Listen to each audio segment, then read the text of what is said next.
محبت سے ایک مرتبہ درود پاک پڑھ لیں.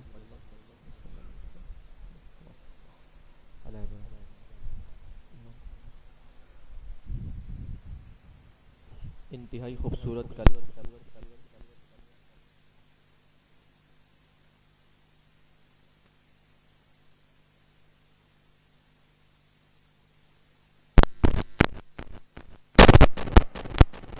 محبت سے سماعت فرمائیے گا. شاعر کیا کہتا ہے, آغاز کرتا ہوں. لب پہ صلی اللہ اور ہے السلام, تیرے در پہ میں حاضر ہوں ادنا غلام. لب پہ صلی اللہ اور ہے السلام, تیرے در پہ میں حاضر ہوں ادنا غلام. لب پہ صلی اللہ اور ہے السلام, تیرے در پہ میں حاضر ہوں ادنا غلام. اور ہجری کی تند و تاریک شب میں پڑا یاد تجھ کو ہمیشہ میں کرتا رہا. ہجری کی تند و تاریک شب میں پڑا یاد تجھ کو ہمیشہ میں کرتا رہا. تشنگی کو میرے مل گیا اب وہ جام, تیرے در پہ میں حاضر ہوں ادنا غلام. چوم کر میں سنہری ہنسی جالیاں, تیرے شہر مبارک کی تابانیاں. چوم کر میں سنہری ہنسی جالیاں, تیرے شہر مبارک کی تابانیاں. قلب نے پائی راحت خیر الانام, تیرے در پہ میں حاضر ہوں ادنا غلام. لب پہ صلی اللہ اور ہے السلام, تیرے در پہ میں حاضر ہوں ادنا غلام. مانتا ہوں کہ میں ایک خطا کاروں ہوں تیری الفت سے, لیکن میں سرشاروں ہوں. مانتا ہوں کہ میں ایک خطا کاروں ہوں تیری الفت سے, لیکن میں سرشار ہوں. اس عقیدت کو حاصل ہو آقا دوام, تیرے در پہ میں حاضر ہوں ادنا غلام. اور یہ مدینے کی گلیاں ہوں مسکن میرا, اور بقیع میں بنے آقا مدفن میرا. یہ مدینے کی گلیاں ہوں مسکن میرا, اور بقیع میں بنے آقا مدفن میرا. تیری قربت میں ہو زندگانی تمام, تیرے در پہ میں حاضر ہوں ادنا غلام.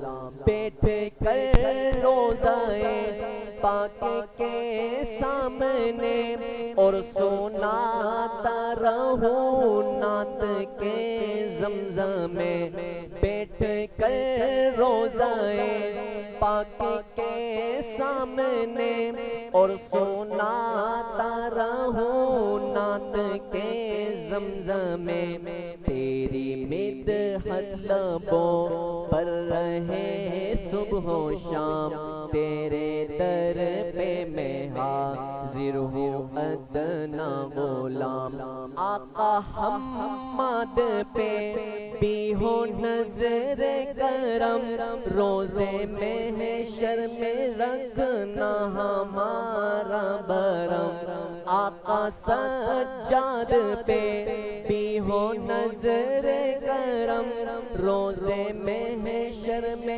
رکھنا ہمارا برم، ہو عنایت ہمیں آب کوثر کا جام، تیرے در پہ میں حاضر ہوں ادنا غلام، لب پہ صلی علی اور ہے السلام، تیرے در پہ میں حاضر ہوں ادنا غلام۔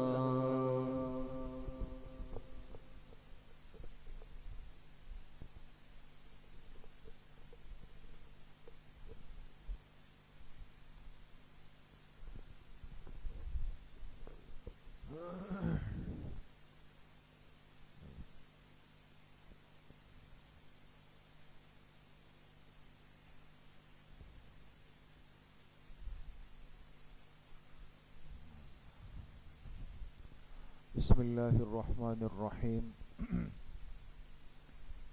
الحمد للہ وکفا وسلام علی عبادہ الذین اصطفى، خصوصاً علی سید الرسل وخاتم الانبیاء وعلی آلہ واصحابہ الاتقیاء، اما بعد فاعوذ باللہ من الشیطان الرجیم، بسم اللہ الرحمن الرحیم۔ وَلِلَّهِ عَلَى النَّاسِ حِجُّ الْبَيْتِ مَنِ اسْتَطَاعَ إِلَيْهِ سَبِيلًا وَمَنْ كَفَرَ فَإِنَّ اللَّهَ غَنِيٌّ عَنِ الْعَالَمِينَ۔ وقال رسول الله صلى الله عليه وسلم: من حج ولم يرفث ولم يفسق رجع كيوم ولدته أمه، صدق الله وصدق رسوله النبي الكريم۔ یا رب صل وسلم دائما ابدا علی حبیبک خیر الخلق کلہم۔ تمام احباب ایک مرتبہ محبت سے درود شریف پڑھ لیں۔ اللہم صل علی محمد وعلی آل محمد کما صلیت علی ابراہیم وعلی آل ابراہیم انک حمید مجید۔ اللہم بارک علی محمد وعلی آل محمد کما بارکت علی ابراہیم وعلی آل ابراہیم انک حمید مجید۔ میرے انتہائی قابل قدر دوستوں، بھائیوں اور بزرگوں، الحمدللہ آج حج و عمرہ تربیتی نسبت سے دوسری مجلس ہے۔ اللہ تعالیٰ آپ سب کی اس حاضری کو، اس بیٹھنے کو اپنی بارگاہ عالیہ میں قبول فرمائے، اور ہر مسلمان کو اللہ پاک اپنے فضل و کرم سے حرمین کی حاضری بار بار نصیب فرمائے۔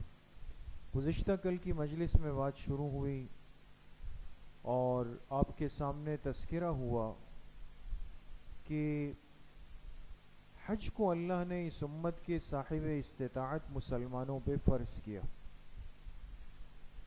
اب ایک مسلمان جب حج کے لیے پہنچتا ہے تو حج کرنے کے اور یا حج کی ادائیگی کے کتنے طریقے ہیں ہمارے پاس؟ 3 طریقے۔ ایک صورت ہے جس کو کہتے ہیں حج افراد، دوسری صورت ہے حج تمتع، اور تیسری صورت ہے حج قران۔ حج افراد جیسے کل آپ حضرات نے سنا کہ ایک شخص، مرد یا عورت، اپنے ملک اور شہر سے جب جانے لگے تو جب احرام پہن لے تو اس احرام میں صرف کس کی نیت کر لیں؟ حج کی نیت کر لیں کہ میں جا کے اس احرام میں حج کر کے فارغ ہو کر حج کر کے پھر اس احرام کو اتاروں گا۔ حج تمتع اس کو کہتے ہیں کہ جب بندہ اپنے شہر سے نکلنے لگے تو جو احرام باندھے اس میں عمرے کی نیت کر لے،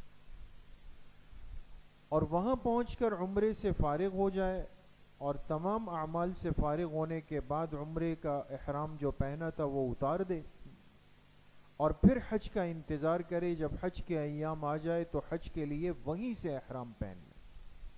اور عام معمول چونکہ ہمارے ہاں جانے والوں کا یہی ہوتا ہے کہ ہم یہاں سے جاتے ہوئے عمرے کا احرام پہن لیتے ہیں، پھر عمرے سے فارغ ہو کر جب حج شروع ہوتا ہے تو حج کا احرام پہن لیتے ہیں۔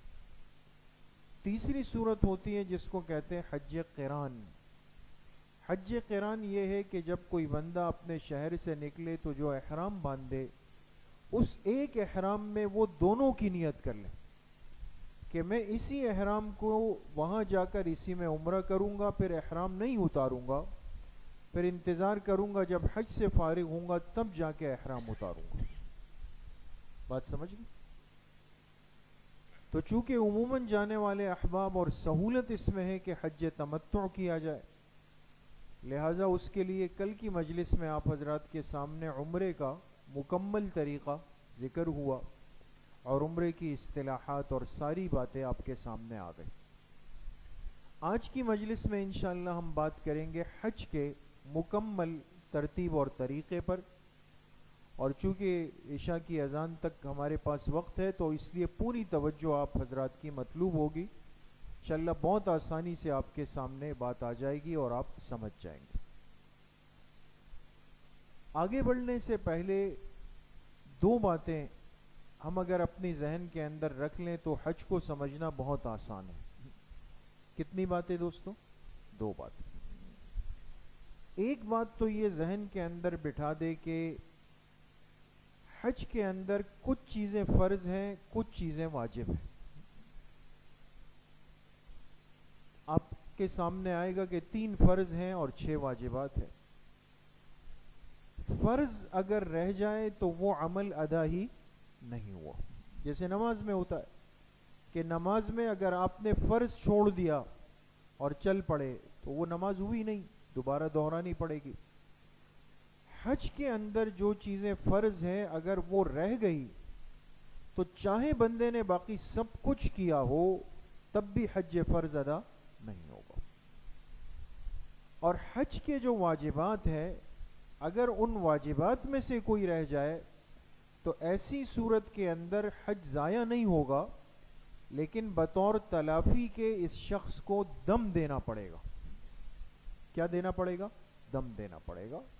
یعنی ایک بکرا یا ایک دمبا حدود حرم کے اندر ذبح کر کے پھر وہیں کے جو مساکین فقراء ہیں وہ اس کا گوشت استعمال کر سکیں گے. تو فرض اگر رہ جائے تو حج ادا ہی نہیں ہوگا، واجب اگر رہ جائے تو حج ادا تو ہوا لیکن اس کی تلافی کے لیے دم دینا پڑے گا. یہ بات سمجھ میں آ گئی دوستو؟ ایک بات. دوسری بات آگے بڑھنے سے پہلے یہ سمجھ لیں کہ حج کل کتنے دنوں میں ادا ہوتا ہے. اس لیے کہ ہمارے ذہنوں میں بہت ساری باتیں ہوتی، خاص طور پہ جو پہلی دفعہ جا رہا ہو یا ابھی تک جو گیا ہی نہ ہو، بہت ساری باتیں ذہن میں گھوم رہی ہوتی ہے. بعض احباب ایسے بھی ہوتے ہیں جن کو لگتا ہے کہ بھئی 40 دن کا سفر ہے تو شاید حج پورے 40 دنوں میں ہوتا ہوگا. تو یاد رکھیے کہ حج کی ادائیگی کے جو ایام ہے، جو دن ہے، وہ کل کتنے ہیں؟ 5. 5 دن ضروری ہے، 6واں دن اختیاری ہے. 5 دن ضروری ہے اور 6واں دن اختیاری ہے. یہ 5 دن کون سے ہیں؟ اسلامی تاریخ کے اعتبار سے سمجھ لیں. ذی الحجہ کے مہینے میں حج ادا ہوتا ہے جو آخری مہینہ ہے اسلامی سال کا. تو 8 9 10 11 12 یہ کتنے دن ہو گئے؟ 5. یہ 5 دن جو ہے 8 ذی الحجہ سے لے کر 12 تک، یہ 5 دن حج کے ضروری ایام ہے. اور 13 ذی الحجہ جو ہے وہ حج کا اختیاری دن ہے کہ اگر ایک حاجی اس 13 ذی الحجہ کو بھی ایک عمل ہوتا ہے مسنون، کرنا چاہے تو کر لے، نہ کرے تو اس کا حج ہو چکا ہے. یہ بات بھی سمجھ میں آ گئی دوستو؟ تو اب انشاءاللہ آپ کے سامنے حج کا طریقہ آج کی مجلس میں شروع ہو رہا ہے. کل ہم نے بات کی کہ حج سے پہلے یعنی جو عمرے کا طریقہ تھا وہ کل کی مجلس میں آ گیا. اب ہم جائیں گے کہ حج کے دوران اب حج کا طریقہ کیا ہے، کب ہم تیاری کریں گے، احرام کیسے باندھیں گے، کس تاریخ کو کہاں جانا ہے، کس تاریخ کو واپس آنا ہے، ساری چیزیں انشاءاللہ آج کی مجلس میں. جی اچھا جی. دیکھیں دوستو، آپ مکہ مکرمہ پہنچ گئے تھے. پہنچنے کے بعد آپ نے عمرہ بھی کر لیا. عمرہ کرنے کے بعد ہم انتظار کر رہے تھے کس کا؟ حج کے ایام کے شروع ہونے کا. اور حج شروع کس دن سے ہوگا؟ 8 تاریخ سے ہوگا. ماشاءاللہ 8 تاریخ کا انتظار ہو رہا ہے اور اس بیچ میں ہماری نمازیں، نفلی طواف، تلاوت، تسبیحات، سب چیزیں وہاں چل رہی. ہم مکہ مکرمہ میں ہی ہوں گے، کوئی نہ کوئی عمارت، کسی ہوٹل کے اندر رہائش ہوگی، سارے معمولات چل رہے ہوں گے. 8 ذی الحجہ کا دن آ جائے گا.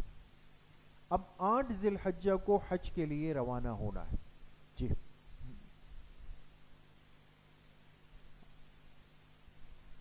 اچھا، اب جانے سے پہلے میں نے آپ سے عرض کیا کہ ہم یہ سمجھ لیں کہ حج میں کل فرائض کتنے؟ 3 ہیں.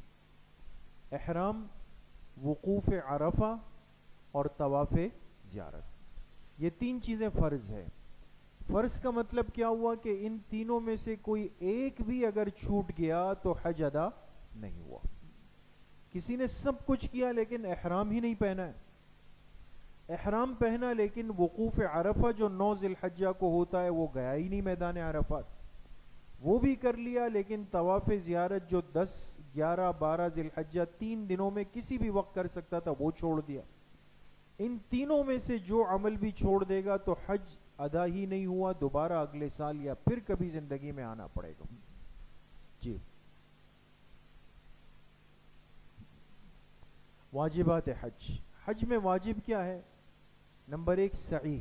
سعی یاد ہے آپ کو کل بات ہوئی ہے کہاں کی جاتی ہے؟ صفا اور مروہ کے. یہ سعی حج کے اندر واجب ہے. دوسری چیز ہے وقوف مزدلفہ. مزدلفہ یہ بھی ایک میدان ہے. 3 جگہوں کے تذکرے بار بار آئیں گے، منی، عرفات، مزدلفہ. اور یہ تینوں کوئی آبادی کی جگہ نہیں ہے، تینوں میدان ہیں. عارضی طور پر حاجیوں کے لیے اس میں انتظامات کیے جاتے ہیں. تو مزدلفہ کے اندر ایک رات گزاری جاتی ہے، 9 اور 10 کی درمیانی رات. اور رات گزرنے کے بعد فجر صبح پڑھ کے تھوڑی دیر کے لیے دعائیں کی جاتی ہے. یہ جو کچھ دیر کے لیے دعا کرنا ہے اس کو کہتے ہیں وقوف مزدلفہ. یہ واجب ہے. تیسرا واجب ہے رمی جمار. جمار، جمرات ان ستونوں کو کہا جاتا ہے جو بطور علامت شیطان کی نشاندہی کرتی ہے. اور وہ ستون کل کتنے ہیں؟ 3 ستون ہیں. ہم اس کو اردو میں کہتے ہیں چھوٹا شیطان، درمیانہ شیطان، بڑا شیطان. اور ویسے شریعت کی اصطلاح میں جمرہ صغرا، جمرہ وسطی، جمرہ کبریٰ اس کو کہا جاتا ہے. یہ جو رمی 3 دن مسلسل کی جاتی ہے، 3 دن ضروری ہے، چوتھے دن اختیاری ہے. یہ واجب ہے، اگر یہ رہ جائے دم دینا پڑے گا. چوتھی چیز ہے قربانی. لیکن قربانی واجب ہے کون سے حاجی پر؟ دیکھیں اب ذہن کو حاضر کریں. آپ کے سامنے آیا تھا ایک حج قران، ایک آیا تھا حج تمتع. جو حاجی حج قران کا احرام باندھ کے گیا اس پر بھی وہاں قربانی ضروری ہے، واجب ہے. جو تمتع کا احرام باندھ کے گیا اس پر بھی قربانی واجب ہے. رہ گیا کون سا؟ حج افراد. حج افراد والے کے لیے قربانی سنت ہے، واجب نہیں. 5واں واجب ہے حلق یا قصر. اگر حاجی نے حلق یا قصر چھوڑ دیا، سر نہیں منڈوایا یا سر پر مشین نہیں چلائی تو واجب چھوڑنے کی وجہ سے دم دے گا. 6واں واجب ہے طواف وداع. جو واپسی سے پہلے آخری جو طواف کیا جاتا ہے یہ طواف وداع، یہ بھی واجب ہے. اگر یہ چھوٹ جائے تو دم دے کر اس کی تلافی ہو سکتی. جی اب دیکھیں دوستو حج کا طریقہ کیا ہے. حج کا جو پہلا دن ہے وہ کون سی تاریخ ہے؟ ذی الحجہ کی 8 تاریخ ہے. 8 تاریخ کو منی نکلنا ہے. منی کا نقشہ، جگہ کی پہچان، مصروفیات. دوسرا دن ہے 9 ذی الحجہ. 9 ذی الحجہ کو منی چھوڑنا ہے، عرفات جانا ہے. عرفات کا نقشہ، جگہ کی پہچان، مصروفیات. اچھا، حج کی تیسری رات. رات اس لیے کہا کہ 9 ذی الحجہ کو آپ عرفات پہنچ گئے تھے، لیکن 9 کی مغرب ہوتے ہی، مغرب نہیں پڑھنی، ابھی ترتیب آ جائے گی. جیسے ہی مغرب کی نماز کا وقت ہوگا تو میدان عرفات چھوڑ کے ہم روانہ ہو جائیں گے. کس کے لیے؟ مزدلفہ کے لیے. تو یہ تیسری رات کہلائے گی. 10 ذی الحجہ کی رات ہوگی، مزدلفہ آئیں گے اور وہاں کی مصروفیات. حج کا جو تیسرا دن ہے 10 ذی الحجہ، ہم پھر واپس منی آ جائیں گے. منی واپسی اور مصروفیات. جی حج کا چوتھا دن 11 ذی الحجہ، یہ بھی منی میں اور منی کی مصروفیات. حج کا 5واں دن یہ بھی منی میں 12 ذی الحجہ اور منی کی مصروفیات. حج کا 6واں دن یہ اختیاری ہے یا ضروری ہے؟ اختیاری ہے. یہ بھی منی میں اور منی کی مصروفیات. اور آخری عمل جو حج کا ہے کہ حج ہو گیا، سب چیزیں ہو گئی، احرام کھل گیا، وطن واپسی سے پہلے پہلے ایک طواف کرنا ہے جس کو کہتے ہیں طواف وداع. بات سمجھ گئے؟ حج مشکل نہیں ہے دوستو. اسلام کے تمام ارکان کے اندر اگر یہ کہا جائے کہ آسان ترین عمل وہ حج ہے تو اس میں شاید کوئی مبالغہ نہیں ہوگا. انتظامی مشکلات کی وجہ سے ہم کہتے ہیں حج مشکل ہے. بات سمجھ گئے؟ حج مشکل نہیں. حج تو ابھی آپ سن لیں گے کہ حج میں کیا کرنا ہوتا ہے. حج میں وہی کرنا ہوتا ہے جو ایک بندہ اپنے ملک میں نماز پڑھ رہا ہے، تسبیحات پڑھ رہا ہے، دعائیں مانگ رہا ہے، سوائے ایک طواف اور سعی کے کہ وہ پاکستان میں نہیں ہو سکتی، وہ وہاں پہ کرنا ضروری ہے. باقی وہ سارے معمولات ہوتے جو ہم اپنے ملک میں بھی کر رہے ہوتے ہیں. تو بہت آسان ہے، ابھی آپ کے سامنے بات آ جائے گی. تو حج کے کل 5 دن ضروری، 6واں دن اختیاری. ٹھیک ہو گئی بات؟ 3 جگہوں کا تذکرہ آئے گا: منی، عرفات، مزدلفہ. ان میں سب سے زیادہ وقت اگر آپ نے اس پہ غور کیا ہو تو سب سے زیادہ وقت کہاں گزر رہا ہے؟ منی کے اندر. 8 تاریخ آپ کی پوری منی کے اندر ہے. 9 کی فجر آپ کی منی میں ہے. 9 کو آپ عرفات نکلیں گے، مغرب تک عرفات، مغرب کو نکل کے مزدلفہ آ جائیں گے، رات مزدلفہ میں. 10 ذی الحجہ کو صبح دوبارہ منی آ جائیں گے. اب 10، 11، 12 اور اگر 13 بھی آپ چاہیں گے، یہ سب منی کے اندر ہی ہے دوستوں. جی جی. اچھا، اب دیکھیں طریقہ دوستوں بالکل نظم کے ساتھ. 8 ذی الحجہ ہو گئی، اس دن حج شروع ہونا ہے. فجر کی نماز ہم کہاں پڑھیں گے؟ مکہ میں. مکہ میں 8 ذی الحجہ کو جو فجر کی نماز ہے یہ مکہ میں. اگر آپ مسجد حرام کے قریب ہے تو وہاں پڑھ لے، عزیزیہ میں یا کہیں اور اگر آپ کا ہوٹل ہے تو قریبی مسجد میں پڑھ لے، جو نظم بھی ہو. لیکن فجر ہم نے اپنے مقام پہ 8 ذی الحجہ کو پڑھنی ہے. اور یہ فجر پڑھنے کے بعد اب منی کے لیے نکلنا ہے. کیسے نکلیں گے؟ غسل کریں گے، صاف ستھرے ہو جائیں گے. احرام کی جو صاف چادریں، اگر نیا احرام ہے تو بہت اچھی بات ہے، وہ احرام کی چادریں پہن لیں گے. 2 رکعت نفل بطور شکر کے، جہاں بھی موقع ملا وہ 2 رکعت نفل پڑھ لیں گے. اور اس کے بعد 2 رکعت پڑھنے کے بعد حج کی نیت کر لیں گے. حج کی نیت بالکل آسان ہے. کل جیسے عمرے کی بات ہوئی، اللہم انی ارید الحج فیسرہ لی وتقبلہ منی. اے اللہ میں حج کی نیت کرتا ہوں، اسے میرے لیے آسان فرما دے، میری طرف سے قبول فرما دے. بس اتنا. اگر آپ اپنے لیے حج کر رہے ہیں، پہلی دفعہ جا رہے ہیں، تو دل میں خیال لائے کہ میں اپنا حج کر رہا ہوں. اگر آپ حج کر چکے ہیں اور آپ کے دل میں ہے کہ میں اپنے کسی مرحوم کی طرف سے کر لوں، بہت دفعہ ہوتا ہے، تو ایسی صورت کے اندر آپ نیت کرتے ہوئے دل میں ان کا ارادہ کرے کہ میں اپنے والد مرحوم کے لیے یا والدہ کے لیے یا فلاں کے لیے یا فلاں کے لیے یا پھر جناب نبی کریم صلی اللہ علیہ وسلم کے لیے، جن کی طرف سے بھی ایصال ثواب کی نیت سے آپ کرنا چاہتے ہیں، ان کی نیت کا استحضار آپ دل کے اندر کر لیں. بات سمجھ گئے؟ تو نیت کے کلمات کہہ کر ایک دفعہ تلبیہ پڑھ لیں گے. تلبیہ کل بار بار ذکر ہوا، لبیک اللہم لبیک لبیک لا شریک لک لبیک ان الحمد والنعمت لک والملک لا شریک لک. اب آپ احرام کی پابندیوں میں آ گئے، اب حج کے لیے آپ روانہ ہو جائیں. فجر آپ نے مکہ مکرمہ کے اندر پڑھ لی. یہاں میں ایک بات انتظامی طور پہ عرض کر دوں، چونکہ کافی فرق وقت کے ساتھ آتا چلا جا رہا ہے، چونکہ رش زیادہ ہے، وہاں کے قوانین تبدیل ہوتے جا رہے ہیں. اکثر و بیشتر ایسا ہوتا ہے کہ آپ کے گروپ کے جو لیڈر حضرات، جو ذمہ دار حضرات ہوں گے، وہ آپ سے کہیں گے کہ بھائی صبح کے بجائے ہم نے رات ہی کو نکل جانا ہے، فجر کے بعد راستے بلاک ہوں گے، جام ہو جائیں گے، لہٰذا 7 ذی الحجہ کو جب عشاء پڑھ لے، کھانے سے فارغ ہو جائے تو سب تیار ہو جائے، ہم نے رات کو ہی جا کے منی میں اپنے خیمے میں پہنچنا ہے. تو اب ظاہر سی بات ہے، مجلس میں بیٹھ کے تو سنا تھا کہ 8 کو نکلنا ہے، یا کتاب میں پڑھا تو اس میں لکھا ہے 8 کو نکلنا ہے. بہت سارے گروپ کے جو حضرات ہوتے وہ اس طرح کی ترتیب بناتے ہیں تاکہ کوئی دقت نہ ہو. تو اس نیت سے اگر وہ ہمیں جلدی نکال لیتے ہیں تو کوئی ممنوع نہیں. سنت تو یہی ہے کہ 8 کی فجر مکہ میں پڑھ کے پھر نکلا جائے، لیکن عذر اور انتظامی معاملات کی وجہ سے اگر وہ ہمیں رات کو نکال لے، فجر سے پہلے نکال لے، تو نہ پریشان ہونا چاہیے، نہ ان سے الجھنا چاہیے، نہ حج کے فضائل میں اور اس میں مقام میں کوئی فرق آئے گا. بات سمجھ گئے؟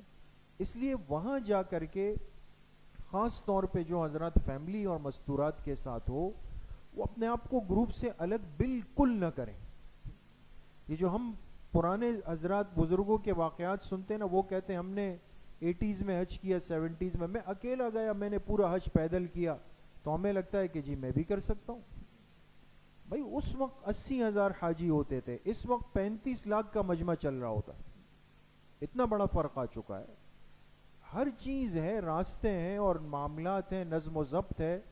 تو بجائے اس کے کہ میں گروپ سے الگ ہو جاؤں، پھر خیمہ ڈھونڈتا رہوں، مستورات الگ پریشان، بزرگ الگ پریشان، ایسا نہیں کرنا چاہیے. اس لیے اپنے آپ کو ان 5 دنوں میں کم از کم اپنے حملہ کے ساتھ، اپنے گروپ کے ساتھ جوڑ کر رکھیں، اسی میں عافیت ہوتی. تو 8 کی فجر پڑھ لی اور مینا کے لیے آپ نکل جائیں گے، مینا پہنچ جائیں گے. جی یہ دیکھیں، یہ مینا کے اندر ایک خیمہ بستی ہوتی ہے پوری، اور اب تو یہ خیمے انہوں نے جو ہے وہ پراپر بنا دیے، لگا دیے، جو فائر پروف خیمے ہیں. پہلے تو ان کو ہٹایا جاتا تھا پھر لگایا جاتا تھا. اب یہ مستقل ایک شہر گویا آپ سمجھے بن گئے. اور سننے میں آتا ہے اگلے چند سالوں کے اندر باقاعدہ ان کو بھی ہٹا کر پراپر عمارتیں بنا دی جائیں گی، بلڈنگیں بن جائیں گی. ہر گروپ اپنے اپنے فلور پر ہوگا، کمروں میں ہوگا، جیسے مکہ اور عزیزیہ وغیرہ میں. واللہ اعلم. خیر آپ مینا پہنچ گئے. مینا میں آپ کا خیمہ ہوگا، خیمے میں آپ کی جگہ ہوگی، آپ کو کارڈ ملے گا. جتنے دستاویز قانونی آپ کو ملے اس کی بہت حفاظت کریں، کسی غیر متعلقہ فرد کو مت دیں. اس سے آپ کے گروپ لیڈر اور ان حضرات کے لیے بڑی پریشانی بن سکتی ہے، لہذا وہ اپنے پاس رکھے. مینا میں آپ کو آپ کا بستر مل جائے گا. مستورات ہیں وہ مستورات والی جگہ میں چلی جائیں گی. اب مینا میں کیا کرنا ہے؟ اب آپ دیکھیں حج کا پہلا دن ہے. مینا میں ظہر، عصر، مغرب اور عشاء یہ نمازیں ہیں نا، یہ آپ اپنے خیمے میں جو آپ کے امام صاحب وہاں طے ہوں گے، جو ترتیب ہوگی ان کے پیچھے جماعت سے آپ نماز پڑھتے رہیں گے.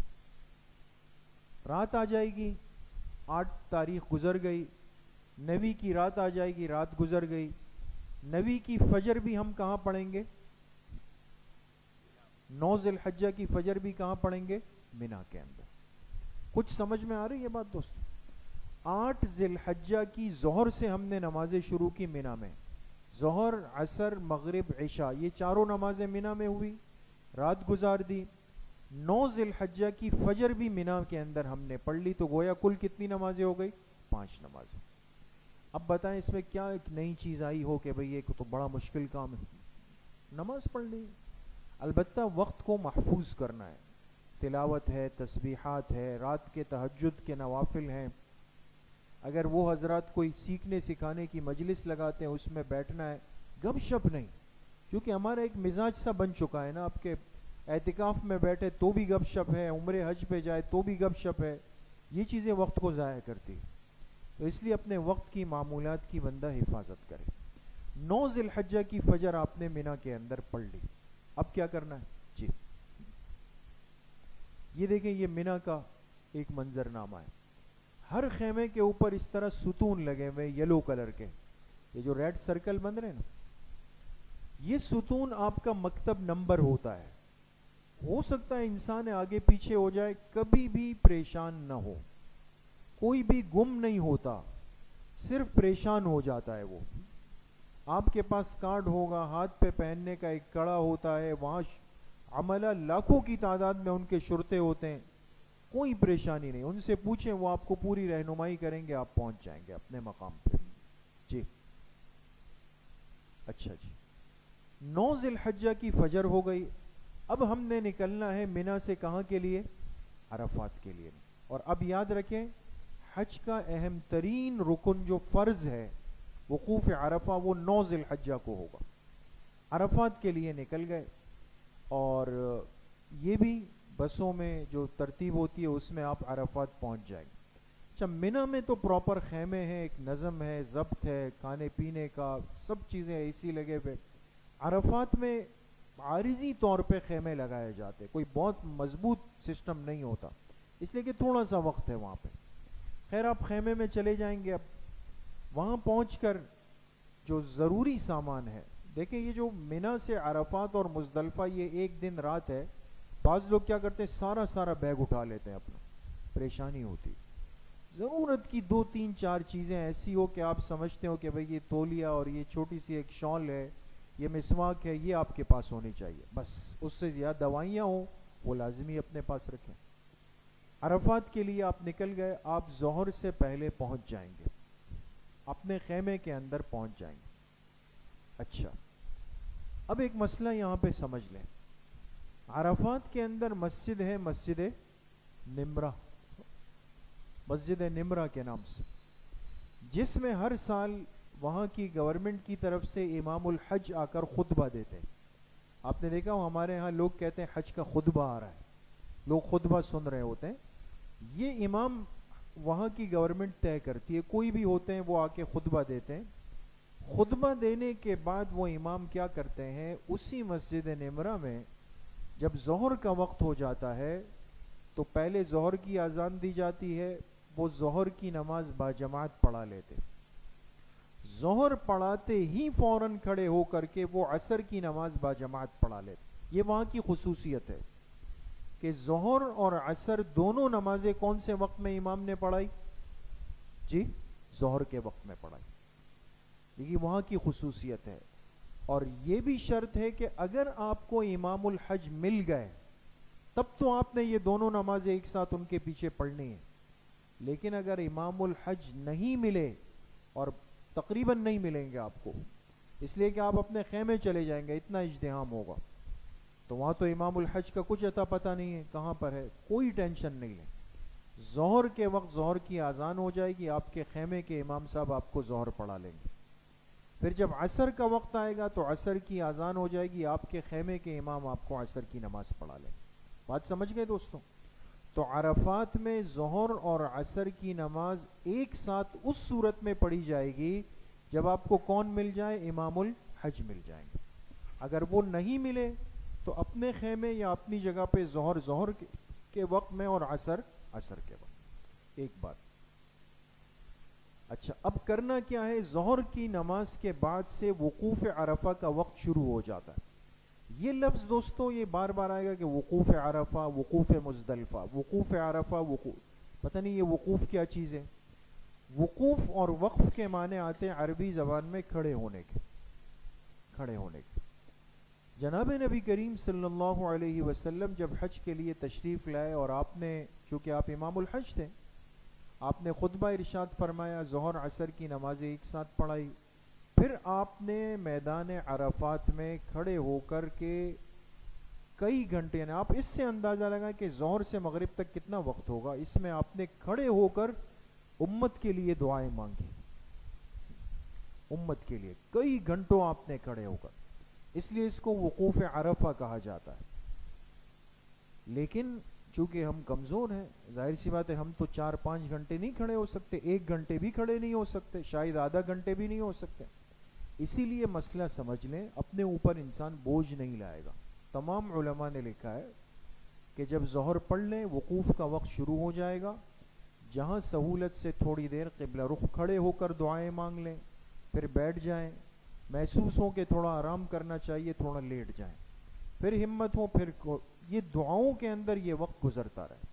بیچ میں آرام کا, کھانے پینے کا تقاضا ہو تو بالکل انسان اس کو پورا کر سکتا ہے, اس میں کوئی مذائقہ نہیں. لیکن ہے انتہائی قیمتی وقت, اور حج کا ایک خلاصہ اور نچوڑ اس وقت کے اندر ہوتا ہے. اللہ کی رحمت انتہائی درجے میں متوجہ ہوتی ہے, اور حدیث پاک میں آتا ہے شیطان سب سے زیادہ اس دن ذلیل اور رسوا ہوتا ہے جب میدان عرفات میں اللہ تمام حاجیوں کی مغفرت فرما دیتے, تو وہ کہتے ہیں میری ساری محنت پہ پانی پھر گیا. تو اس لیے اس وقت کی حفاظت بہت ضروری. جی یہ دوستوں میدان عرفات ہے. چونکہ یہ ایک مخصوص جگہ ہے، بہت ضروری ہے کہ آپ عرفات کی حدود کے اندر آ چکے ہوں، اس کا خیال رکھیں گے. اگر ایک بندہ عرفات کی حدود میں نہیں رہے، ادھر ادھر ہو کے اس نے سارا وقت ضائع کر دیا تو بھی نقصان ہو جائے گا. اس لیے ان باتوں کا خیال رکھنا چاہیے. جی 9 ذی الحجہ کے دن عرفات کا ایک عجیب عمل جو احادیث کے اندر ہے، اور یہ چونکہ وہاں ہم گئے ہی مانگنے کے لیے ہوں گے اللہ پاک سے، تو ہر عمل کرنا چاہیے. یہ بہت ہی ایک مجرب اور مبارک عمل ہے، خاص طور پہ جانے والے احباب اس کو یاد رکھیں. حدیث پاک میں آتا ہے کہ جو بندہ عرفات کے دن 100 مرتبہ سورہ اخلاص پڑھ لے. اخلاص سب کو یاد ہے نا، کون سی صورت ہے؟ قل هو اللہ احد اللہ الصمد والی. 100 مرتبہ وہ پڑھ لیں. دوسرے نمبر پہ 100 مرتبہ لا الہ الا اللہ وحدہ لا شریک لہ لہ الملک ولہ الحمد وہو علی کل شیء قدیر. یہ بھی تقریباً سب کو یاد ہوتا ہے. تیسرے نمبر پہ 100 مرتبہ درود شریف، کوئی سا بھی پڑھ سکتے ہیں، لیکن نماز والا جو درود شریف درود ابراہیمی ہے وہ سب سے افضل ہے. تو 3 چیزیں، 100 مرتبہ سورہ اخلاص، 100 مرتبہ لا الہ الا اللہ وحدہ لا شریک لہ لہ الملک ولہ الحمد وہو علی کل شیء قدیر، اور 100 مرتبہ درود شریف. تو آپ علیہ الصلوۃ والسلام نے فرمایا میرے جس امتی نے میدان عرفات آ کر یہ 3 وظائف پڑھ لیے 100 مرتبہ، تو اگر یہ اللہ سے دعا مانگ لے کہ اے اللہ سارے عرفات والوں کی مغفرت فرما دے، تو اس ایک حاجی کی وجہ سے اللہ سب کی مغفرت فرما دے. اتنا جاندار عمل ہے، مسنون عمل. تو اس لیے بھئی حج پر جانے والوں سے یہ درخواست بھی ضرور کرنی چاہیے، اور ہوگی ہماری، کہ وہاں یہ عمل کر کے پھر اپنے لیے، اپنے والدین کے لیے، ساتھیوں کے لیے، رشتہ داروں کے لیے، مرحومین کے لیے، کل امت کے لیے دعائیں مانگی جائیں. کریں گے نا انشاءاللہ؟ جی یہ عرفات کے اندر مسجد نمرہ ہے، بڑی مسجد ہے، اور جو سال بھر بند رہتی ہے، صرف مخصوص اس کے لیے کھولی جاتی ہے، لیکن اس دن کھول دی جاتی ہے. جی اچھا جی، اب میدان عرفات میں آپ ظہر پڑھ لی، عصر پڑھ لی، دعاؤں کے اندر لگے رہے. جیسے ہی 9 کی مغرب کا وقت ہوا، غروب ہوتے ہی مغرب پڑھے بغیر، اس لفظ پہ غور کیجئے گا، مغرب نہیں پڑھنی، مغرب پڑھے بغیر کہاں کے لیے نکل جائیں گے؟ مزدلفہ کے. منی سے چلے تھے، عرفات پہنچے، عرفات سے نکلے، اب مزدلفہ جانا ہے. مغرب کا وقت ہو چکا ہے لیکن مغرب نہیں پڑھنی. دیکھیں اللہ کا حکم ہے، یہی دین کی حقیقت ہے دوستو، کہ ہم اللہ کے حکم کے تابع ہیں. تو مغرب پڑھے بغیر مزدلفہ کے لیے نکل جائیں گے، اور یہ راستہ ذرا لمبا بھی ہے، اس میں بھی کوشش کریں کہ گاڑیوں کے ذریعے سے انسان جائے. جب مزدلفہ آپ پہنچیں گے تو یقیناً ایسا ہوتا ہے، بہت کم ہی ایسا ہوگا کہ کوئی بہت جلدی پہنچ جائے، ورنہ آپ پہنچیں گے تو مغرب کا وقت نکل چکا ہوگا، عشاء کا وقت داخل ہو چکا ہے. ٹھیک ہے، وہاں پہنچ کر کیا کرنا ہے؟ اب مغرب کی نماز بھی باقی ہے اور عشاء کی نماز باقی ہے. مغرب اور عشاء کی نماز یہ دونوں ہم نے مزدلفہ میں جماعت کے ساتھ پڑھنی، لہٰذا آذان دی جائے، جیسے جماعت ہو تو ایک ساتھی آذان دے دے اور اقامت دے دے، پہلے مغرب کے 3 فرض ادا کر لیں. اس کے بعد پھر بعض روایات میں ہے کہ آذان تو ایک ہی کہی جائے گی، بعض کہتے ہیں کہ اقامت 2 دفعہ کہی، یعنی مغرب کی الگ کہی جائے، عشاء کی الگ کہی جائے. بعض ائمہ کہتے ہیں نہیں، اقامت بھی ایک ہی دفعہ ہے، مغرب کی کہہ دی تو عشاء کے لیے اب ضروری نہیں. خیر، تو 3 رکعت فرض پڑھ کے فوراً عشاء کی جماعت کھڑی کر دیں اور عشاء کی نماز بھی پڑھ لی. پہنچ گئے دوستوں یہاں تک، مغرب بھی ہو گئی، عشاء بھی ہو گئی. اب کیا کرنا ہے؟ اب مغرب کی جو 2 سنتیں ہیں وہ آپ تسلی کے ساتھ پڑھ لیں، اس کے بعد عشاء کی 2 سنتیں، 3 وتر، اور جتنے نوافل پڑھنا چاہیں. پوری رات ہمارے پاس مزدلفہ میں، اور یہ کھلے آسمان کے نیچے، یہ دیکھ سکتے ہیں آپ، یہ اندھیرا ہے، آسمان کے نیچے آپ ہوں گے، اور بڑی عجیب رات ہوتی ہے. تو یہاں پر ایک تو رات گزارنی ہے، آرام بھی کرنا ہے، تہجد بھی پڑھنے ہیں، فجر کا انتظار کریں گے. دوسرا ایک اہم ترین کام یہ کریں گے کہ ہم نے شیطانوں کی رمی کے لیے جو کنکر جمع کرنے ہیں وہ یہیں سے کرنے ہیں. کہاں سے؟ مزدلفہ سے جمع کرنے. تو لہذا تھوڑا سا تلاش کر کے، یہ بھی سنت ہے دوستو، یہ بھی سنت ہے، کھجور کی گھٹلی یا اس سے چھوٹی مقدار کا پتھر. یہ بڑے بڑے روڑے نہیں کہ اتنے بڑے بڑے پتھر، ظاہر سی بات ہے وہاں تو مجمع ہوگا، کسی کا سر پھٹ جائے. تو مناسب درجے کے پتھر خود ڈھونڈے انسان، اور کوشش کریں کتنے پتھر جمع کریں؟ 70. اب 70 کیوں جمع کریں؟ وہ بات بالکل سادہ آسان سی ہے، میں آپ سے ابھی عرض کر دیتا ہوں، انشاءاللہ آپ حضرات سمجھ بھی جائیں گے. پہلے دن یعنی جو 10 ذی الحجہ کو جا کے ہم صرف ایک شیطان کو 7 کنکر ماریں گے. بڑے شیطان کو کتنے کنکر ماریں گے؟ 7. 11 تاریخ کو تینوں شیطانوں کو ترتیب سے 7 7 7، یہ کتنے ہو گئے؟ 21. اور پہلے دن والے 7 ملائے تو 28 ہو گئے. تیسرے دن جا کے پھر ترتیب سے 7 7 7 پتھر مارنے، تو یہ 21 کو 28 میں ایڈ کریں تو کتنے ہو گئے؟ 49، 49 ہو گئے. ٹھیک ہے نا؟ اگر کوئی جو 13 کی اختیاری رمی ہے، جس کی مرضی کرنا چاہے تو کر سکتا ہے، تو 13 کو اگر کوئی رمی کرنا چاہے گا تو اس نے پھر 7 7 7 مارنی ہے. تو 49 میں 49 میں اگر 21 ایڈ کریں تو کتنے بنیں گے؟ 70 بنے. ذہن پہنچ گیا دوستو؟ اور احتیاطاً اس سے بھی زیادہ اٹھا لیں. کبھی کبھی رش میں ہوتا ہے کہ آپ نے ایک اٹھایا مارنے کے لیے اور کسی کا ہاتھ لگا، وہ گر گیا، نیچے دائیں بائیں ہو جاتا ہے. اتنے رش میں انسان ایک کنکر کے لیے نیچے جھکتا ہے تو مشکلات ہو جاتی. اضافی کچھ کنکر پتھر اپنے پاس لازماً کسی بوٹل میں یا کسی تھیلی چھوٹے شاپر میں اپنے پاس لازمی رکھیں. پتھر آپ نے جمع کر لیے. جی لا الہ. اچھا جی، اب رات گزر گئی دوستو، ہم انتظار کر رہے ہیں فجر کا. جیسے ہی فجر کا وقت داخل ہوگا، اس رات کو فجر کی اذان جیسے ہی ہوگی تو فجر کی نماز اول وقت میں پڑھی جائے. لیکن آپ کو پتا ہے کہ فجر کی نماز عام دنوں میں، رمضان کے علاوہ عام دنوں میں فجر کی نماز میں تاخیر افضل ہے. تاخیر سمجھتے ہیں نا؟ یعنی آخری وقت کے قریب کر کے پڑھنا افضل ہے. لیکن مزدلفہ کی صبح وہ واحد ہے کہ جس کی خصوصیت ہے کہ اس دن فجر کی نماز میں کیا ہوگی؟ تعجیل، جلدی بالکل ابتدائی وقت میں کر کے فجر پڑھ لی. یہ مسجد ہے وہاں پر، مسجد مشعر الحرام کے نام سے، نظر آ بھی سکتی ہے، موقع بھی مل جاتا ہے، کبھی نہیں بھی ملے گا. تو لیکن یہ مسجد ہے، اذان کی آواز آ جاتی ہے، جیسے ہی فجر کا وقت داخل ہو آپ فجر کی نماز ابتدائی وقت میں پڑھ لیں.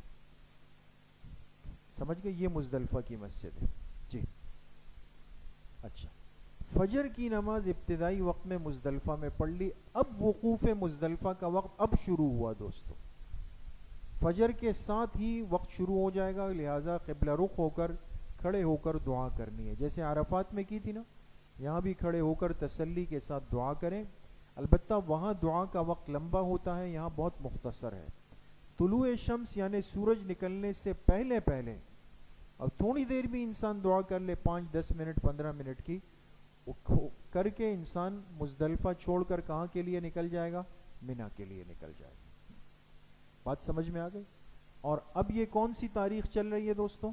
10 ذی الحجہ چل. روانہ ہم کون سی تاریخ کو ہوئے تھے؟ مکہ سے روانہ ہوئے تھے 8 کو مینا کے لیے. مینا سے عرفات کے لیے روانہ ہوئے 9 کے لیے.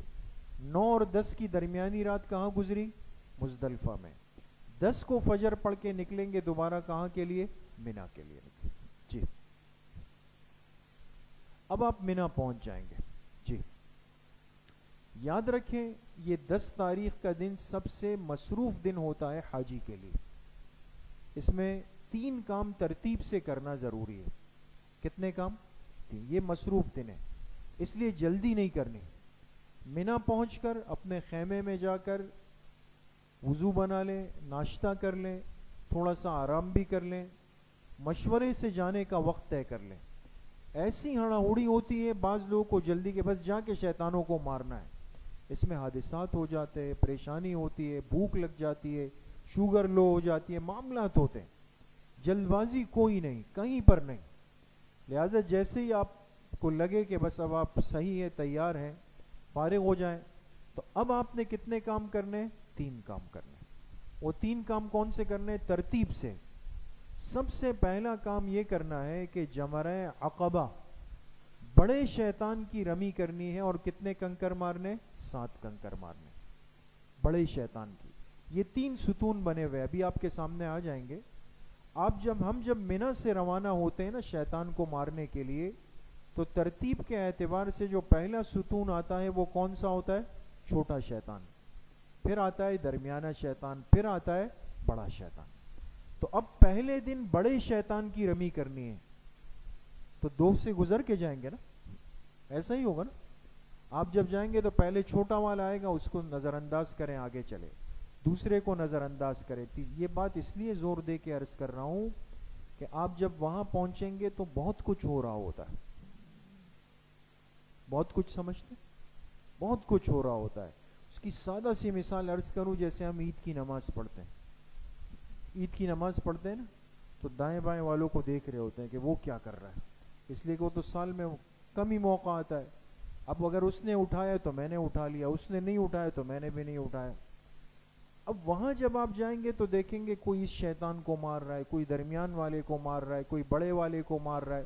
آپ نے ان کو نہیں دیکھنا. آپ نے سیکھا کیا ہے کہ پہلے دن کس شیطان کی رمی کرنی ہے؟ بڑے شیطان. تو 2 کو کراس کریں گے، گزر کے تیسرے کے پاس جا کے اس کو 7 کنکر ماریں گے. کتنے کنکر؟ 7. ایک بات. دوسری بات یاد رکھیں کہ ہر کنکر مستقل مارنا ہے. ایک اٹھایا چھوٹا سا، ان 2 انگلیوں میں پکڑیں. افضل ہے یہ دعا پڑھ لے، بسم اللہ اللہ اکبر رغما للشیطان ورضا للرحمن.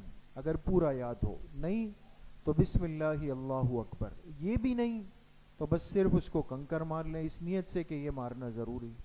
تو ایک مارا، پھر دوسرا مارا، پھر تیسرا مارا. کل کتنے مارنے؟ 7 مارنے. بہت سارے لوگ سمجھتے ہیں کہ جو ستون پلر بنا ہوا ہے نا، اس کو لگے گا تو شیطان کو اثر ہوگا، لہذا وہ ضروری ہے. ایسا بالکل نہیں ہے. ستون علامت ہے، اس کے ارد گرد بہت بڑا ایک دائرہ، ایک سرکل بنا دیا گیا ہے. آپ نے پتھر مارنا ہے کہ وہ اس احاطے کے اندر گر جائے اور نیچے وہ خود پہنچے گا وہاں پہ. اس لیے کہ اکثر و بیشتر ہم مارتے اتنا تیز ہاتھ سے کہ وہ ستون سے لگا اور ریورس ہو کے واپس آپ کی طرف آ گیا. یہ شمار نہیں ہوگا، یہ کاؤنٹ نہیں ہوگا. اس لیے علماء نے لکھا ہے کہ اس دائرے کے اندر آپ پھینک دیں. ایک بات. دوسری بات یہ ہے کہ بعض دفعہ یہ ہوتا ہے کہ 7 پتھر لیے، 7 ایک ساتھ اور ڈائریکٹ مار دیے. چلو بھائی ایک ہی مرتبہ میں نمٹا دیا. 7 ایک دفعہ مارے، ایک کنکر کاؤنٹ ہوگا. ہر کنکر الگ الگ مارنا ہے اور دائرے کے اندر اس کو پھینکنا ہے. 7 کنکر آپ نے مار لیے، اس دن کا پہلا کام ہو گیا. دوسرا کام جو ہے وہ کیا ہے؟ وہ قربانی کا ہے. قربانی آپ کی گروپ نے ارینجمنٹ کی ہوگی، بہت اچھی بات ہے. نہیں آپ خود کرنا چاہیں گے وہ بھی نظم ہو سکتا ہے. لیکن اتنی بات یاد رکھیں کہ جب تک قربانی کنفرم نہ ہو جائے کہ آپ کی قربانی ہو گئی، اس وقت تک حلق یا قصر نہیں کرائیں گے. اس لیے کہ رش ہوتا ہے، کبھی نیٹ ورک جیم ہوتا ہے، رابطہ نہیں ہو رہا. لوگ کہتے ہیں اتنا وقت گزر گیا کر لیتے ہیں. بہت سارے معاملات ہوتے ہیں، اکثر و بیشتر رش کی وجہ سے سلاٹر ہاؤس بند کر دیتے ہیں. وہ خود ہم جس سال گئے 2014 کے اندر اجتہام ہوا، انہوں نے سلاٹر ہاؤس پہلے پورے دن کے لیے بند کیا. کہا بھئی جو بھی قربانی کرے گا دوسرے دن کرے گا، سب احرام میں بیٹھے ہوئے. تو اس لیے جب تک جو گروپ کے ذمہ دار نے آپ کو نمبر دیا ہو، آپ ان سے تسلی نہ کروا لے، وہ آپ کا نام نہ لے لے، تب تک آپ آگے نہیں بڑھیں کہ مزید کسی عمل کے لیے. لہذا رمی کر لی، پھر قربانی کی تسلی کر لیں، اور اگر خود جا کے آپ کر کے آئیں تو بہت اچھی بات ہے، کر لیں. اور قربانی کے بعد پھر جب تسلی ہو جائے تو پھر اب اس طرح حلق یا بال اگر بڑے ہیں جس پر مشین چل سکتی ہے تو آپ قصر کر لیں. یہ تینوں کام ترتیب سے کرنا واجب ہے. اگر کسی نے اس میں آگے پیچھے کیا نا کہ قربانی پہلے ہو گئی رمی بعد میں، یا رمی ہو گئی قربانی نہیں ہوئی تھی حلق یا قصر، تو دم دینا واجب ہوگا. اس لیے خیال کرنا چاہیے. یہ بات سمجھ گئے دوست؟ تو 10 تاریخ کو یہ 3 کام ترتیب کے ساتھ کر لیے. ٹھیک ہے. اچھا اب کیا کرنا ہے جی. یہ دوستو دیکھیں یہ وہ آ گئے 3 ستون. یہ پہلا ہے, یہ دوسرا ہے, یہ ڈاٹ نہیں چل رہا پیچھے سے, اور یہ تیسرا ہے. سمجھ گئے؟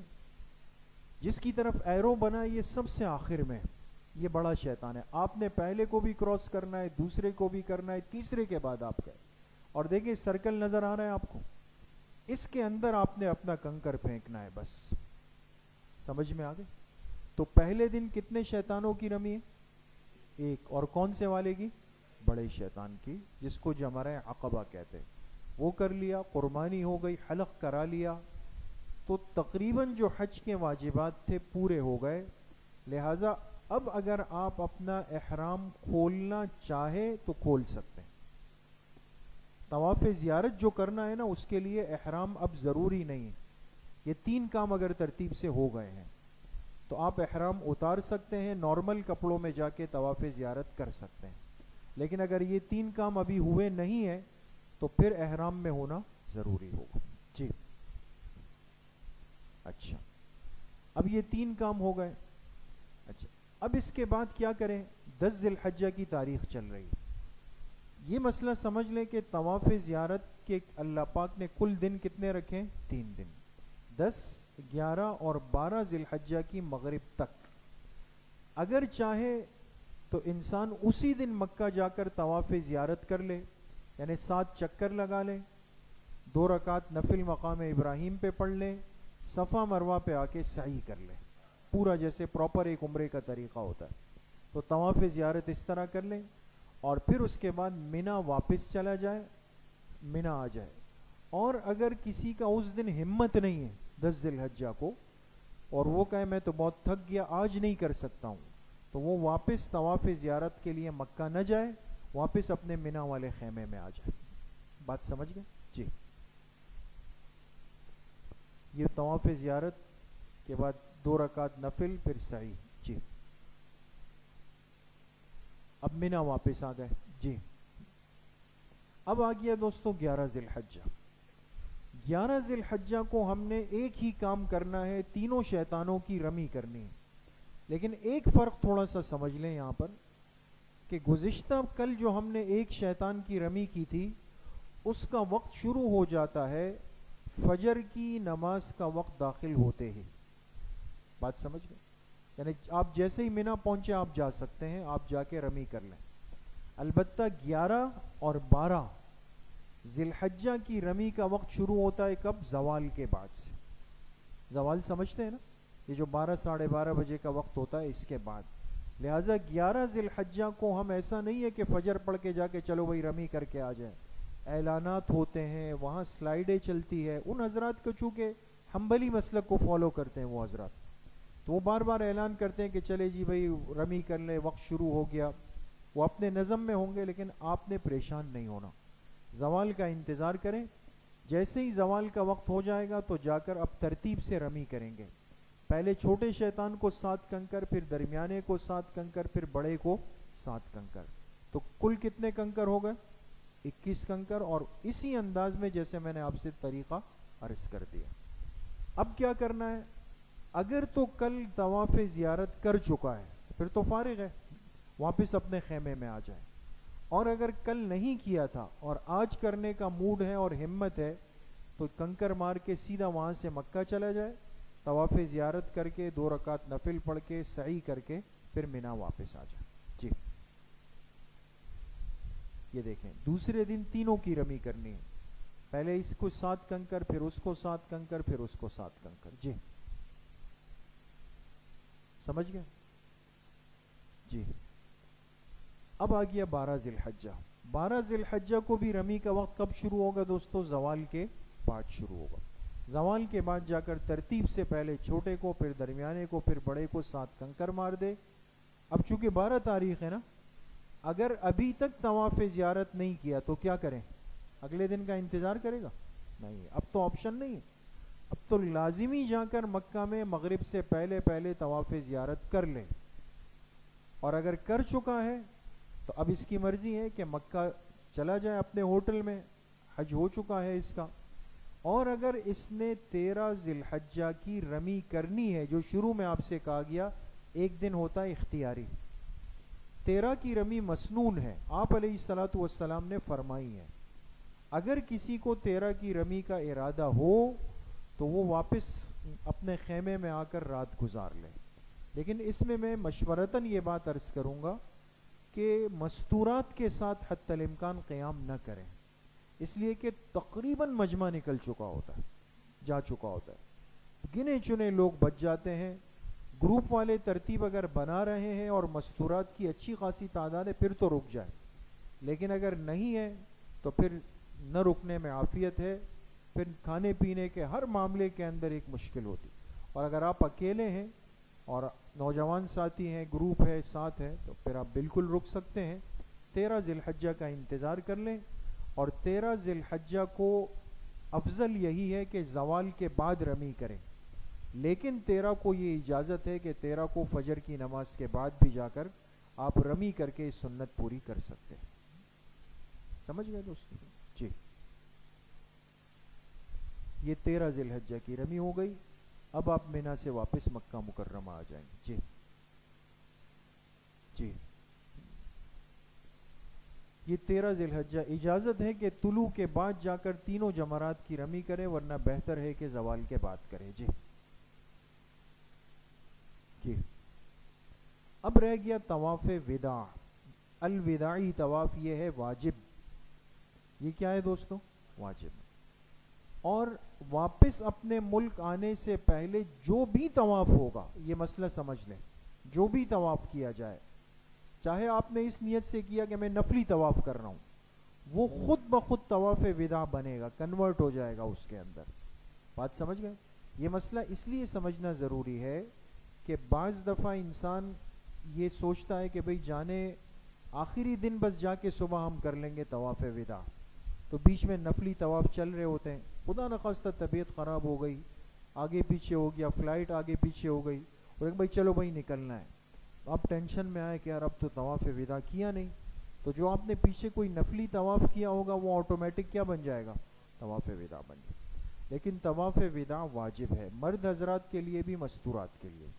ایک مسئلہ مستورات خاص طور پہ سن لیں، سمجھ لیں، اور مرد حضرات بھی، تاکہ کہ طواف وداع واجب ہے، لیکن اگر حج کے سارے ارکان ہو گئے، ابھی مستورات نے طواف وداع نہیں کیا تھا اور ان کی ناپاکی شروع ہو گئی اور وطن واپسی کا وقت بھی آ گیا، فلائٹ آ گئی، تو مستورات کے لیے طواف وداع ساقط ہو جاتا ہے، ان پر کچھ بھی نہیں۔ یہ مسئلہ سمجھ گئے؟ ان کے لیے اس میں کوئی پریشانی نہیں ہے ناپاکی کی صورت میں۔ جی، طواف وداع میں 7 چکر ہیں اور 2 رکعت مقام ابراہیم پر یا کہیں بھی پڑھ لیں۔ جی، جنایات کا آسان اصول، اس کی تفصیل میں نہیں جاتے دوستو، یہ ایک پہ لمبی چوڑی بحث ہے۔ جنایات کا مطلب یہ کہ اگر حاجی سے کوئی غلطی ہو گئی، مثال کے طور پہ حاجی صاحب بیٹھے ہوئے تھے اور بے دہانی میں ناخن چباتے چباتے 2-3 انگلیوں کے ناخن اتار دیے، اوہ یہ تو اب کیا ہوگا؟ اب سمجھ میں نہیں آ رہا۔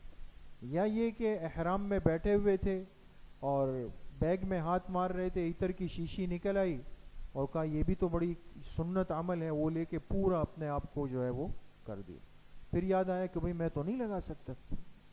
بات سمجھ گئے دوست؟ کچھ بھی ہو جائے، ایسی صورت کے اندر یاد رکھیں کہ چونکہ یہ تو بہت سارے مسائل ہیں، 2 صورتیں ایسی بھی ہیں کہ جس میں اونٹ دینا پڑتا ہے دم میں، باقی صورتوں میں بکری یا دمبا دینا پڑتا ہے، بعض صورتوں میں صرف صدقہ فطر کے برابر آپ صدقہ دے دیں، کچھ بھی کچھ ریال دے دیں، آپ کا کام بن جائے۔ اب یہ فرق سمجھنا، اس کے لیے علماء سے رابطے میں رہیں، اگر آپ کے گروپ میں علماء ہیں ان کے ساتھ جڑ کر چلیں دوستو۔ یہ بات یاد رکھیں، بہت سارے لوگ بعد میں غصہ ہوتے، وہاں پھر گالم گلوچ اور غیبتیں کرتے ہیں، اس لیے کہ 600-700 ریال کا دم دینا پڑے گا تو دم تو نکلے گا، غصہ تو آئے گا نا۔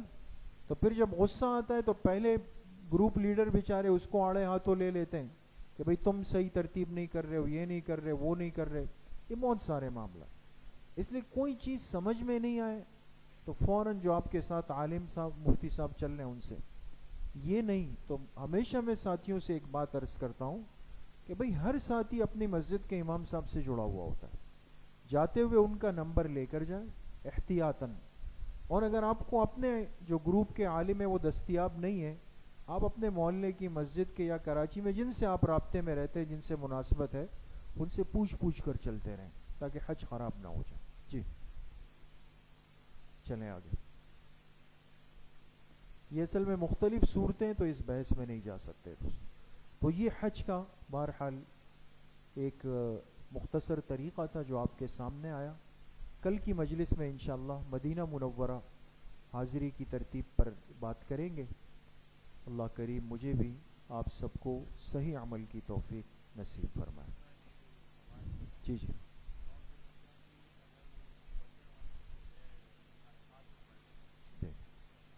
جی بالکل، یہ بھی اہم سوال ہے.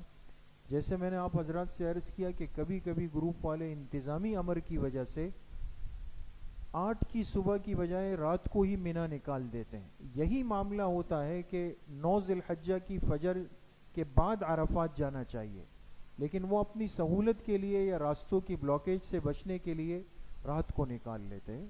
تو اس میں بھی کوئی مسئلہ نہیں ہے اور حج ترتیب پہ پورا ہو جائے گا. جی حج کے درمیان کے جو ایام ہیں، یہ دوستو ایک بڑا اہم مسئلہ ہے. اس کو سن لیں مستورات بھی اور حضرات بھی. اور یہ خاص طور پہ ہمارے کہا جائے تو شہری ایک مزاج شاید بہت زیادہ ہم سہولت پسند ہو گئے. حدیث پاک میں اس کی صراحت ہے کہ آپ علیہ الصلاۃ والسلام نے جو حج فرمایا تو اس میں آپ منا سے طواف زیارت کے لیے آئے اور جیسے ہی طواف زیارت کیا، زمزم پیا، سیدھا منا واپس چلے گئے. مبیت منا اس کو کہتے ہیں، یعنی منا میں راتیں گزارنا. یہ سنت ہے اور افضل سنت ہے.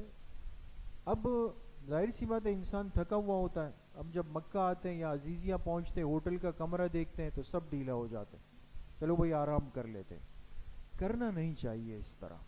کوشش یہی کرے کہ ٹھیک ہے غسل کر لیا، چینج کر لیا، کھانا پینا کر لیا، کمر لگا دی، لیکن رات کے لیے منا چلے جائیں. ہاں اگر کوئی بزرگ ہو، معذور ہو، بڑی عمر کے ہو، یا سستی چلے غالب آ گئی اور کسی نے اگر ایسا کر لیا تو حج کی صحت پہ اثر نہیں پڑے گا، لیکن سنت کا ترک کرنا لازم آئے گا اور جو شاید مناسب نہیں. جی جی 14 دن مکہ میں تھے. جی جی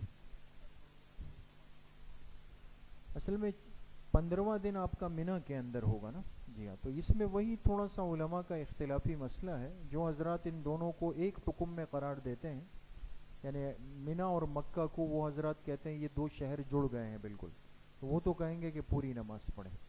اور جو حضرات کہتے ہیں کہ نہیں چاہے کچھ بھی ہو جائے، دونوں جگہوں کے نام الگ ہیں، جگہ الگ الگ ہیں، لہٰذا قصر ہی پڑھنی پڑے گی، تو وہ قصر کے قائل ہیں. اب ہم کیا کریں اس صورت میں؟ تو ہم اپنے گروپ کی اتباع کریں. ہمارے گروپ میں عالم جس فتوے پر عمل کر رہے ہوں ہم اسی کی اتباع کریں تو اسی میں راحت ہوگی. جی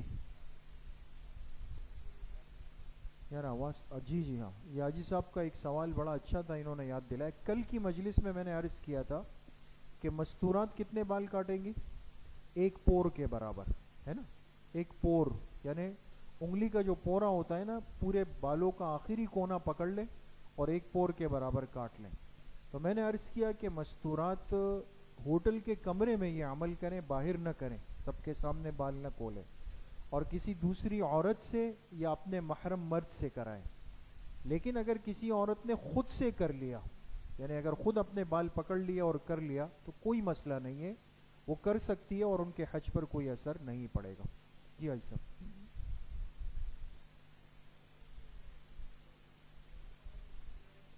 بینک والے جی بیگ وغیرہ دیں. اچھا بینک والے مختلف چیزیں دیتے ہیں.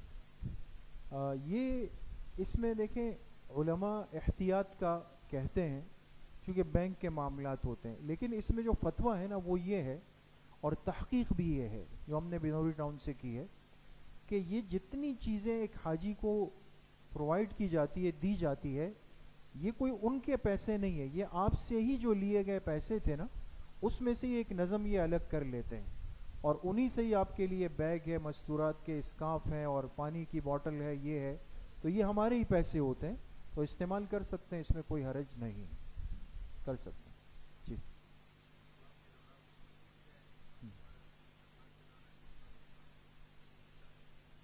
طواف کے دوران اگر وضو ٹوٹ جائے، دیکھیں طواف کے دوران وضو کا ہونا ضروری ہے، بغیر وضو کے طواف نہیں ہو سکتا، سعی ہو سکتی ہے، سعی کے لیے بھی وضو ہونا چاہیے، لیکن اگر ٹوٹ گیا تو کوئی مسئلہ نہیں، طواف کے لیے وضو کا ہونا ضروری ہے۔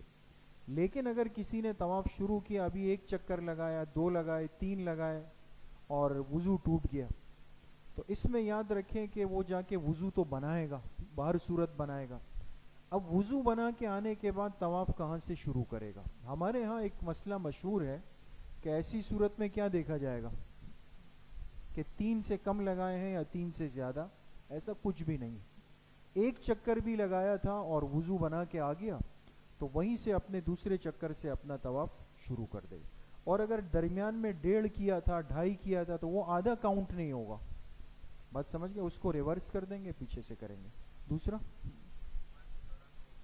کندھا چھپانے کا، ابھی طواف پورا نہیں ہوا ہو یعنی، جی طواف اگر پورا نہیں ہوا تو مردوں کے لیے جو استباع ہے کندھے کو کھلا رکھنا، وہ نماز کے دوران بھی کھلا رکھیں، اس سنت کو ترک نہ کریں یعنی، جی۔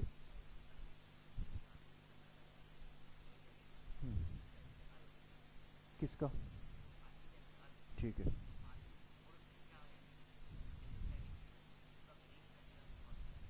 نہیں حج تو اگر کوئی شخص گیا، میاں بیوی حج کے لیے گئے، اور پاک سب کو برکت نصیب فرمائے، اگر شوہر کا انتقال ہو گیا مثال کے طور پہ، تو اب ظاہر سی بات ہے کہ عدت کا مسئلہ ہوتا ہے نا، عورت تو عدت میں بیٹھ جائے گی، لیکن چونکہ یہ خاص کیفیت ہے کہ وہ حج کے لیے گئی تھی وہاں پر، تو وہ حج کے فرائض کو پورا کریں گے، البتہ جو منی میں رات گزارنا اور یہ عمل نہ کریں، اپنے ہوٹل کے کمرے میں رہیں، حج کے فرائض پورے کر لیں اور پھر پردے کے اہتمام کے ساتھ وطن ملک واپس آ جائے۔ جی بالکل، قربانی اگر لیٹ ہوئی، حلق بھی لیٹ ہوگا، جی رمی کے بعد ہوگی، پہلے رمی پھر قربانی پھر، جی بال ٹوٹ جائے، دیکھیں حاجی صاحبان یا عمرے والے جو ہے نا، بہت زیادہ سر کے بال تو بڑے رکھے ہی نہیں، اور وہاں جا کے حلق، داڑھی میں انسان بعض دفعہ کھجا رہا ہوتا ہے، وضو میں بھی بال ٹوٹ جاتے ہیں، کبھی کھجانے میں ٹوٹ جاتے ہیں، کوئی دم نہیں ہے، صدقہ فطر دینا پڑے گا۔ اور یہ بات یاد رکھے کہ جب بھی ہم حج کے سفر سے واپسی کریں نا، تو آخری دن کچھ رقم اپنے پاس 20-25 ریال رکھیں، جو آتے ہوئے صدقے میں لازمی دیں، کوئی بھی کمی بیشی ہو گئی ہے تو وہ مسئلہ حل ہو جائے گا۔ جی جی مسافر کے ذمے تکبیرات تشریق نہیں ہوتی نا، جی ہاں بالکل ایسے۔ الحمدللہ رب العالمین والصلاة